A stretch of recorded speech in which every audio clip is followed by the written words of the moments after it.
Est-ce que vous avez des clients avec lesquels vous travaillez qui ont des raideurs au niveau de la nuque? À savoir que, par exemple, quand ils tournent la tête à droite, ça va quand même assez bien, mais ça va vraiment beaucoup moins bien pour eux quand ils tournent la tête à gauche. Quelle pourrait être la cause? En fait, déjà, pour trouver la cause d'un déficit de mobilité au niveau de la nuque, il faut commencer, si on est posturologue, à se poser la question, est-ce qu'on n'est pas en présence d'un déséquilibre postural vraiment qui affecte le corps en entier? Donc, un déséquilibre qu'on peut dire qui est systémique.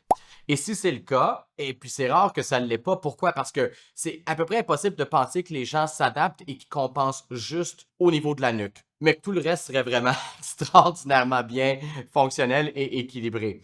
Alors, pour un posturologue, parce que c'est un test en posturologie d'aller voir, par exemple, d'observer la qualité d'un mouvement comme la rotation cervicale, puis de voir s'il n'y a pas une asymétrie dans le rendement de cette rotation-là. Ben, en fait, pour nous, c'est assez simple. Déjà, ça peut être un symptôme ou un reflet d'un déséquilibre postural systémique. Et la cause numéro un d'un déficit de rotation cervicale, c'est l'hypoconvergence des yeux. Le haut ici, et on fixe. Ici, regarde bien au loin. Parfait. Et on fixe ici.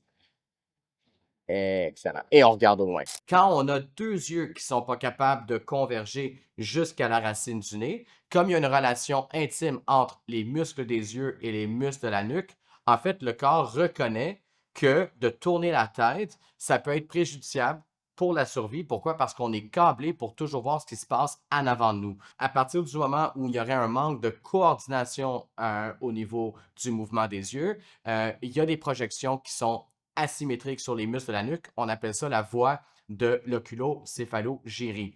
Et ça explique au bas mot 80% des déficits de mobilité cervicale que l'on voit en posturologie. Alors, la solution, ben, c'est simple. Il faut reprogrammer le système postural et dans ce contexte-là, d'une façon ou d'une autre, il faut arriver à une convergence en poursuite et en saccade à la racine du nez. Et à partir de ce moment-là, je vous mets au défi de trouver des sujets dont la rotation cervicale n'est pas complète et à droite et à gauche.